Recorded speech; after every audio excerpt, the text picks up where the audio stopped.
Hi everybody, welcome to Ideology with me, Dee from Chicago. I am going ahead and breaking my 72-hour rule again to speak out on the shooting that happened last night in Kenosha, Wisconsin, wherein 3 people were shot and 2 of them died when a clash happened between Antifa or BLM or rioters, whatever organization they're from, and civilians that were there protecting property. There was a big fight and clash, and 3 people were shot, 2 of them died. Okay, I'm speaking out because I'm now, instead of gathering all of the facts, because it seems that the media is not reporting all of these facts about things, so it's really hard to do research. I'm still trying to gather information about the whole Jacob Blake incident, and again, the media just buries everything behind awful headlines that are unfactual and untrue.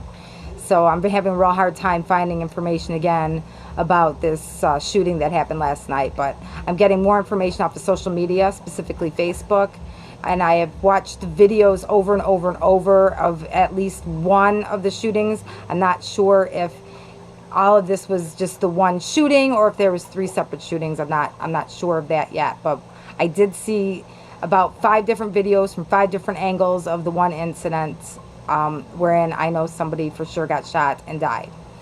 And within that video, this guy's running away from a bunch of rioters that were trying to attack him. He happened to have a rifle on him, and he had tripped and fallen in the street, and when he turned around, he had the rifle, and these rioters decided to just keep after him and try and jump on him, and he shot at least one of them. And again, I don't know if these are all separate incidents, but I'm just going by the one incident that I saw with like 5 different views of what had happened. Actually, there's 2, I believe, one in a parking lot, one in the street. The one in the street is where the guy fell down. The one in the parking lot, I'm not sure what happened.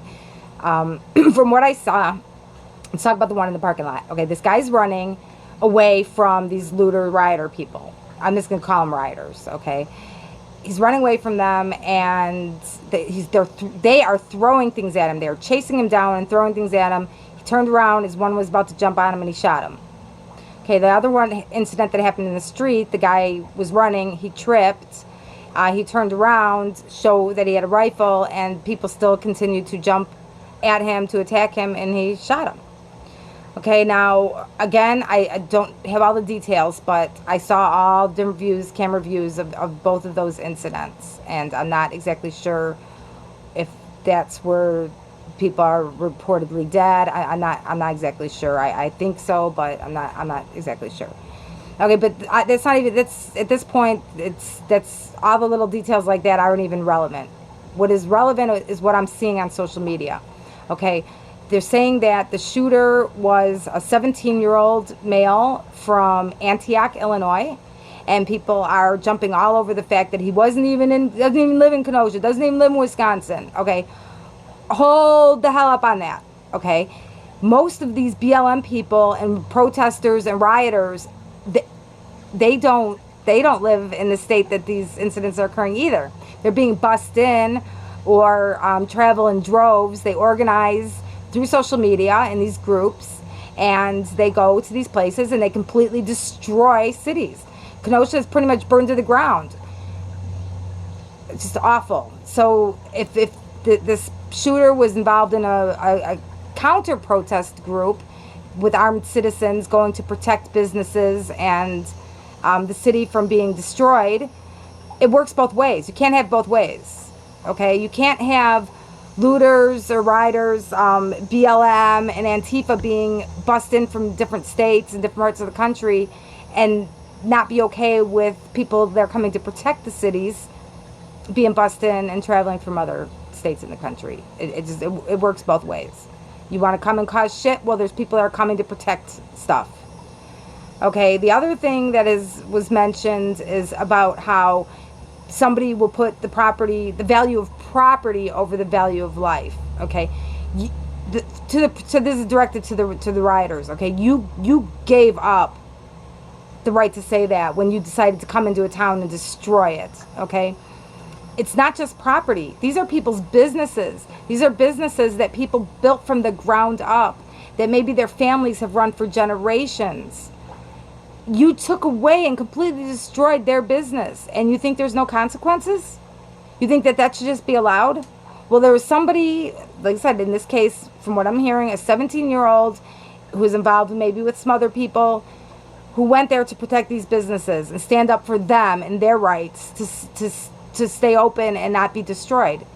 So it doesn't work both ways, okay? You value life, but then you give up you give up that right when you are destroying somebody else's life or somebody else's livelihood. I'm sorry, but that's just the way it is.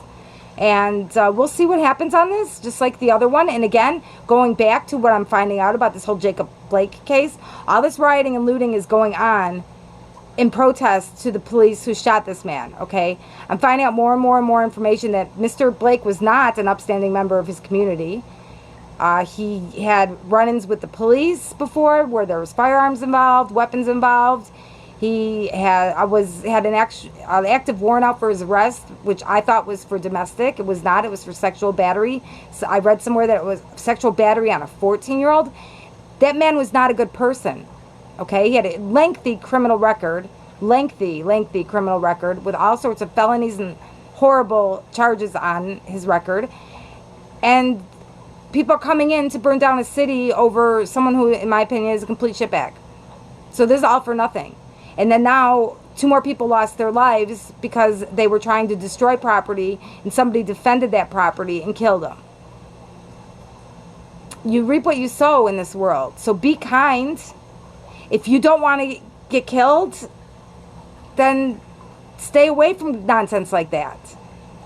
You know, you see somebody with a rifle and you go in and you're trying to attack them with a brick or some garbage. Well, it's not going to end well for you. It's not going to end well for you at all. And I don't know how all this is going to play out in the legal system, because the person that I'm seeing that shot these people, or at least was involved in one of the incidents, is 17 years old. So I'm not exactly sure how this is all going to work out with him not being a citizen of the state or anything like that.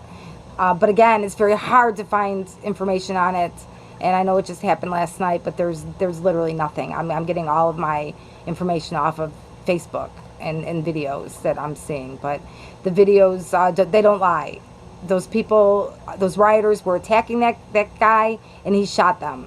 And that is classic self-defense. People say, well, he shouldn't have had a gun. Well, the other people shouldn't have been rioting. So again, it works both ways. And that phrase, you know, you play stupid games and you win stupid prizes, there's a lot of truth to that, because that's exactly what happened. They chose to be there to riot and loot and destroy the city, and somebody else chose to be there to protect it, and that's exactly what happened. And I'm sorry somebody lost their life, but be careful what you get involved in. So I will report as I find out more information on both the Jacob Blake case and then as well as this case of the shooting up in Kenosha. And in a world where you can be anything, be kind. Stay away from this bullshit. I understand trying to do what's right on both sides. Both sides are trying to do what they believe is right. Doesn't mean it is right. But sometimes you have to pick your battles. And risking your life maybe shouldn't be one of them. So be well. Enjoy the rest of your day. And thanks for listening.